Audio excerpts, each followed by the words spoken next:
The pictures from the Kiev suburb of Bucha caused horror around the world. According to British Prime Minister Boris Johnson, the Russian atrocities are not far from genocide.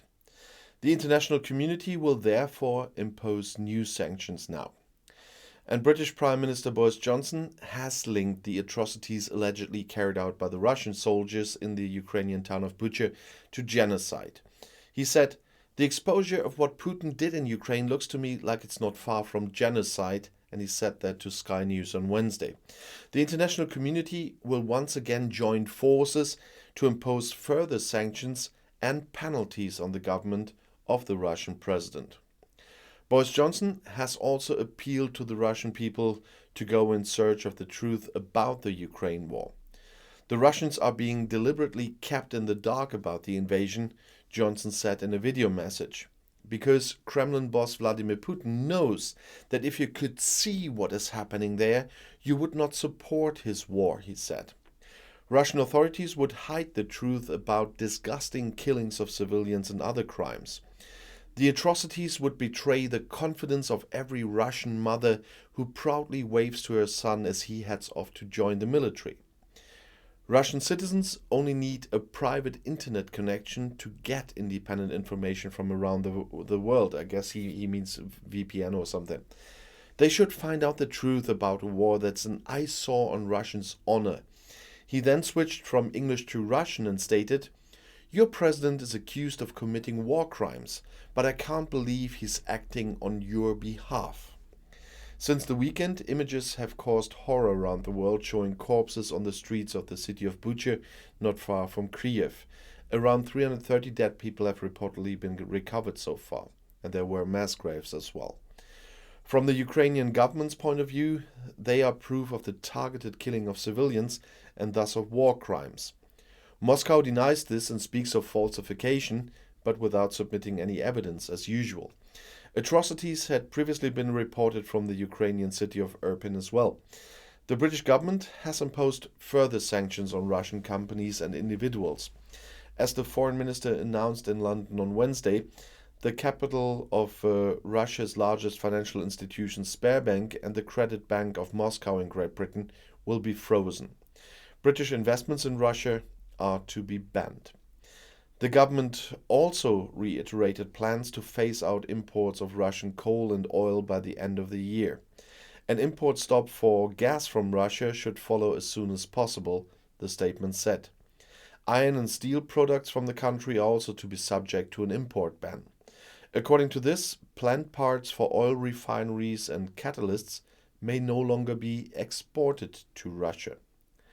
Together with our allies, we are showing the Russian elite that they can no longer wash their complicity in the atrocities committed on Putin's behalf, said British Foreign Secretary Liz Truss. And about the atrocities, we have seen a lot of pictures here, but our journalists have not shown us all of them because it would have been too much. And atrocities is the right word for this, and this is really unbearable to watch this, but we have to be aware of all of this. And as I promised you this morning, because of this and the whole situation, in our city council, where I also take part in the sessions, we were visited by the general consuls of Ukraine and Poland here in my state. And they came to the City Hall of Westphalian Peace, as it's called, because the Westphalian Peace of 1648 was negotiated in here in Münster and in Osnabrück and finalized. It was the first time that there was a negotiated peace like this, where all the parties involved were treated equally in the negotiations. And so this Westphalian standard is still something being used in negotiations and being a standard for negotiations. And it's from 1648. And so we are always, when we have sessions there, we are reminded of this every time. I've signed when I was elected for the first time. I was invited to sign the Golden Book of the city, right in this room where the peace was negotiated. It was the original city hall was destroyed in the war, but the interior of that room was hidden on a farm. So when Münster was bombed, that wasn't all destroyed, and our city center was rebuilt almost like it was before, and that's why the city hall looks a lot like it did before the war, and also the room looks a lot like it did in 1648, because the interior is still there. And in this city hall, we had the visit from the Ukrainian and the Polish general consulate from consulates from our state, um, and especially the general consul of Ukraine told us about what's going on in Ukraine at the moment. She recently was back in Ukraine and saw a lot herself, and got a lot first-hand information there. And so you see, I'm quite moved, and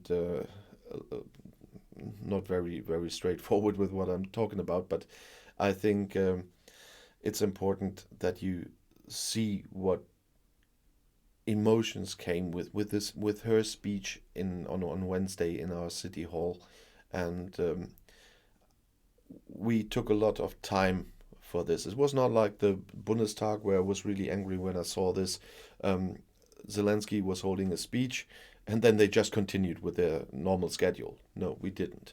The General Consul of Ukraine and the General Consul of Poland told us a lot about what's going on at the moment, and then we, not me, I'm not a city councillor, I'm just a district councillor and deputy district mayor, but that's why I was sitting there and having a seat there. The group leaders of all the parties were discussing what we say, what our city does for helping Ukraine and Poland at the moment, what our city says about this atrocities in the Ukraine, this illegal war by the Russian president against the Ukrainian people, and what our people in our city do to help, what they say against this war. And so it was a big symbol for us. We had a resolution a few weeks ago in our city council against this war, and it was really hard to hear from the general consul what is going on in Ukraine at the moment. And what was, of course, Bucha was one of the topics in her speech, and also on the other side to hear that they know how much help is coming for the Ukrainian people who are fleeing. And that's what also the General Consul of Poland was talking about, because in our partner city in Poland, that's Lublin, there at the moment are more than 40,000 Ukrainian refugees in Lublin, and that equals about 12% of the whole population of the city. You just have to imagine that. In all of Germany at the moment, we have around 300,000 Ukrainian refugees. But a lot of them want to stay close to the Ukraine. That's why they are still in Poland, and, for example, they're in Lublin, because they still have the hope to go back home soon. We might not all share this, but they still hope that they soon can go home. On the other hand, people in the Ukraine are very grateful that we were told as well on Wednesday, for all the help we do for taking care of the refugees all over the EU, for example, because the fathers who have to fight for their country can be sure that their families are taken care of, that they are safe here with us, and that they get everything they need to survive. And so, as you can see today, I'm not in my usual mood and my usual telling. It was absolutely moving, and that's why it was so important for us also to send this symbol out once again, that our city is standing with Ukraine and standing with our friends in Poland, And one member of our city council is originally from Lublin, and she married into my hometown, so to speak. And she already went down there with convoys and brought aid to Lublin for the refugees. And it's our partner city, so they send us lists what they actually need, because we had some time where people just put stuff together, random stuff together, brought that somewhere. And so in this case, we get, as a city here, we get a list from them, what they really need, and we send it to them. And so I'm very grateful to the civil servants of our city here that they made this all possible as well. And so it was a very personal, very moving evening in the city council. Of course, later on we had a lot of business to deal with. A lot of decisions have had to be made in that council, but they really took the time this situation deserves. And I'm really grateful to both general consuls that they came to our city hall and to tell us firsthand what was going on and to share with us what we still can do. And I know not everyone will have watched till the end now. If you have, thank you very much. I know it's a very personal ending of the video, and probably much more than the original topic, but I thought as well that you all should know about this. Some of you have on Wednesday already seen my post on Twitter. I published a photo from the speech of the Ukrainian General Consul while I was sitting there. So if you want to have a look there as well, some people from Ireland and Scotland I've seen there during the session that they liked it, and someone from Ireland, I guess, retweeted it immediately. So thank you very much for that. And that's why I did usually post the stuff from our city council on my German part, but in this case I thought I did it in English as well, and I published it on Outside Views on Twitter. And the link to it is under in the video description under the video, and it's with my name. It's not on Outside Views because it's I didn't think about Outside Views when I started that Twitter thing.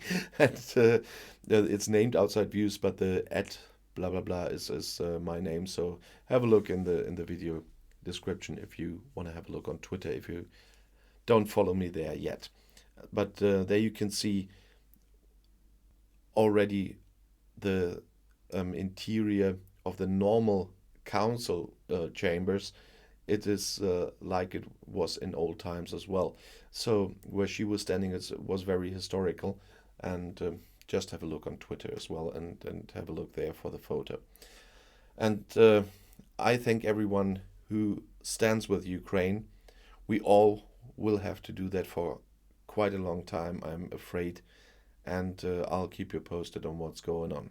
And I'll see you in my next video. Bis gleich.